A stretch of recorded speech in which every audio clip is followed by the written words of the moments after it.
देखो मयंक को किताब मिली थी कीट पतंगों से परिचय, ठीक है, जिसमें हमने मयंक से कहा था कि बेटा आप चींटी के बारे में पढ़ सकते हैं। बहुत इंटरेस्टिंग है, बहुत बढ़िया लगता है कीट पतंगों की जिंदगी के बारे में, जीवन के बारे में जानने में। देखो मयंक अभी बताएंगे कि चींटी कैसे रहती है, उसमें क्या क्या होती हैं। किसान चींटी होती हैं, दासी चींटी होती हैं, कितने प्रकार की सब होती हैं, रानी चींटी होती है, सब अभी बताएंगे। ध्यान से सुनो, बहुत अच्छा लगेगा। चलो बताओ।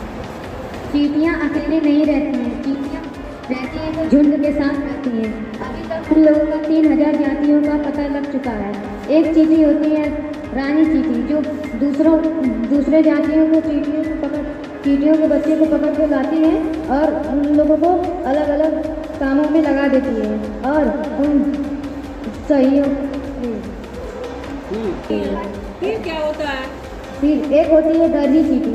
दर्जी चींटी जो पत्तों का घर बनाती है और सबको रहने के लिए बना देती है। एक होती है किसान चींटी। किसान चींटी अनाज पैदा करती है और सबको खिलाती है।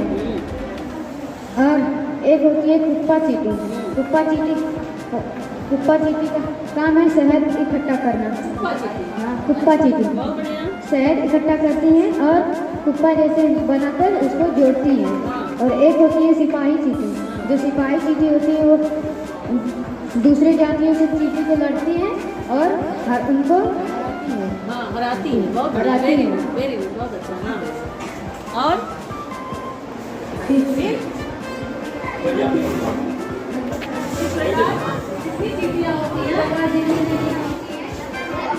अपना अपना हाँ, उसमें एक रानी चींटी होती है, उसको बताओ। रानी चींटी चाहियों को और सेवकों का ख्याल रखती है। हाँ, रानी चींटी जो है उस सारे सेवकों का ख्याल रखती है और सारे सेवक रानी चींटी का ख्याल रखते हैं, है ना। जो दासी चींटियाँ, सारी चींटियाँ होती हैं, रानी चींटी का बहुत ख्याल रखती है। कितना अच्छा लग रहा है ना सुनकर चींटियों के बारे में।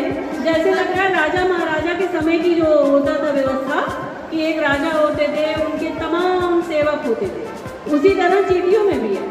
रानी चींटी जो है उसके तमाम सेवक हैं। किसान चींटी, दर्जी चींटी। दर्जी चींटी जो है पत्तों का घर बनाती है रानी चींटी के लिए। उसको जो है इतना प्रकृति ने उसे गुण दिया है कि पत्तों का वो अपने जो है चींटी का जो मुंह होता है उसे काट कर पत्तों का घर बढ़िया से बना देगी, ठीक है। तो और जो किसान चींटी होती है वो क्या करती है, उनके लिए खाना की व्यवस्था करती है। और तुम लोग देखे होगे बच्चों, जब चींटी चलती है एक सीधी रेखा में ऐसे चलेगी, जैसे लगेगा उधर से जो चींटी आ रही है उससे भीड़ करके कुछ पूछ रही है पहले, तब आगे बढ़ेगी, ऐसा महसूस होता है ना। और बड़ा बढ़िया लगता है देखने में। मुझे तो अभी तक अच्छा लगता है, अगर चींटी ऐसे चल रही मुझे देखने में बहुत बढ़िया लगता है। जब मैं सोचती हूँ कितना बढ़िया से लोग एक सीधी रेखा में ऐसे जा रहे हैं, लाइन बना के सब चलेंगे सब। और एक होती है सिपाही चींटी। सिपाही चींटी क्या करती है, रानी चींटी मान लो घर में है, कोई दूसरा चींटी या कोई दूसरा जानवर आक्रमण कर दिया तो सिपाही चींटियां सब उसको लपेट लेंगी, उसको काट डालेंगी, काट के ले जाके दूर कर देंगे। हाँ, क्या होता है सिपाही चींटी का? उन लोगों का काम होता है सिर्फ लड़ना भिड़ना होता है। हाँ, सिपाही चींटी का काम होता है लड़ना भिड़ना, रक्षा करना अपने रानी का, ठीक है, अपने जातियों का भी। तो इस तरह से देखो चींटी का संसार कितना बढ़िया है कि नहीं, और सब कितने अनुशासित हैं। और उसमें रानी चींटी अगर कोई भी अपना काम नहीं कर रहा है तो रानी चींटी उसको मार डालेगी, ये भी जानो। रानी चींटी उसको सजा भी देगी, तुम अपना काम सही से नहीं कर रहे हो इसलिए तुम्हें सजाए मौत हो जाएगी उसकी।